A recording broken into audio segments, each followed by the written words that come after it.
శైలజ గారుతో మీ marriage అనేటువంటిది confirm అయిన తర్వాత what was your first feeling అండి? అసలు హ్యాపీ. అంటే ఇది లవ్ ఇది కాదు కదా అది. ఇది లవ్ అని కాదండి. హ్మ్. నా మొహాన్ని ఎవరు లవ్ చేయరు. అది షూర్ అబౌట్ ఇట్. వారిని యాక్చువల్‌గా నేను 1977 అండి. మా నాన్నగారు అప్పుడు బీహెచ్‌పీవీలో పనిచేసేవారు. He was a club secretary. హుహు. So there was a musical concert మేము ఆర్గనైజ్ చేసాం. హుహు. సర్దిను అండ్ బాలుగార్దన్ను శైలజ గారు were the main singers. The best college for intermediate. An Academy, Madhapur. Hmm. And Jayaprada గారు was one of the guests అనమాట. హుహుహు. సో అప్పుడు స్టేజ్ మీద వారి పద్ధతి అది అప్పుడు I was still doing just finish my schooling ఆహా! అబౌట్ టు ఎంటర్ ఇదనమాట. ఆ హుహు. పద్ధతి చూసి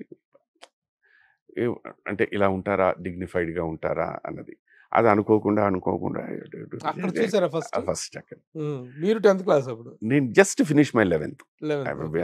రిజల్ట్స్ వచ్చేసాయి. I was about to join college.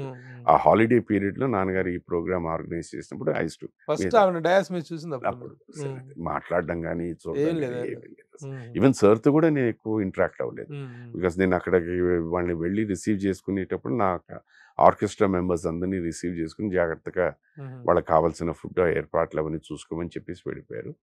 మళ్ళీ నెక్స్ట్ ఫంక్షన్ అయిపోయిన తర్వాత నెక్స్ట్ డే మళ్ళీ వాళ్ళని ట్రైన్‌లో డ్రాప్ చేసాం. థ్యాంక్ యూ అంటే థ్యాంక్ యూ. అలాంటి మీరు ఆ ఇంటి అల్లుడు కావటం, ఆ అలయన్స్ ఇదే సెట్ అవ్వటం అనేటువంటిది ఇట్స్ రియల్లీ మనం నమ్ముతాం అనేటువంటిది నమ్మం అనేటిది పక్కన పెడితే marriage or made in heaven అనేది. దీనికి ముఖ్య కారకులనండి, లేకపోతే దీనికి నాంది పలికించిన వ్యక్తి ఎవరంటే మా గురువుగారు జంధ్యాల గారు. జంధ్యాల గారు. ఓకే. మనకి మన ఇంట్లో సాంప్రదాయాలు ఎలా ఉంటాయంటండి, ఎవరైనా మన ఇంట్లో కాలం చేస్తే, స్పెషల్లీ అమ్మాయి ఉంటే ఆ సంవత్సరం పెళ్లి చేస్తే బాగుంటుంది అని అంటారు. అనుకోకుండా వాళ్ళ నాన్నగారు కాలం చేయడం, అప్పుడేవో సంబంధాలు చూడడం, అది ఎందుకో ఏదో డిస్కషన్ దీని మీద వచ్చినప్పుడు డైరెక్టర్ గారి దగ్గర చెప్పడం, ఆయన నా పేరు సజెస్ట్ చేయడం జరిగింది. బట్ అది అప్పుడవ్వలేదండి. అది ఎప్పుడో జరిగితే ఫైనల్లీ 89లో జరిగిందనమాట. ఓకే. ఎలా ఆయన చేసిన తర్వాత ఓకే అనుకున్న తర్వాత what was your feeling sir? Balasubrahmanyam గారికి హ్యాపీ. భావన అవటం అనేటువంటి దాని హ్యాపీ. ఆయన ఫోన్ చేశారు ఇంటికి రావచ్చా అని చెప్పేసి. I want to meet you. నాకు ఎందుకంటే మేము వైజాగ్‌లో షూటింగ్ చేసినప్పుడు 2-3 సార్లు సార్ ఇంటికొచ్చారు. ఇట్ సో హ్యాపెండ్ మేము స్టీల్ ప్లాంట్‌లో షూటింగ్ చేసేవాళ్ళమి. అండ్ నాన్నగారు వాళ్ళు బీహెచ్‌పీ కాలనీలో. సో ఉండేదంతా సిటీలో ఉన్నా కూడా they have to cross BHP colony అండి. So 2-3 times he had come home. I just came down and నాన్నగారు వానికి తర్వాత నాన్నగారు అనుకోకుండా ఎందుకో ట్రాన్స్ఫర్ అయ్యారు ఫ్రమ్ వైజాగ్ టు చెన్నై. నేను రావచ్చా అని ఒకసారి ఫోన్ చేశారు. ఆయన, వారి సతీమణి గారు, వారి అమ్మగారును, వాళ్ళ మామయ్య గారు వచ్చారు. క్యాజువల్‌గా మాట్లాడారు, వెళ్ళిపోయారు. మా గురువుగారు కూడా వచ్చారు అప్పుడు. నేను మా గురువుగారితో పాటు అయిపోయిన తర్వాత నేను బయటికి వెళ్ళాను. నెక్స్ట్ డే మార్నింగ్ మా అమ్మగారు లేపి వెళ్ళి ఒక పట్టు చీరను, వెడ్డింగ్ రింగ్ తీసుకురా అని. ఎవరికి అన్నాను నేను. నీకే నీ నిశ్చితార్థం.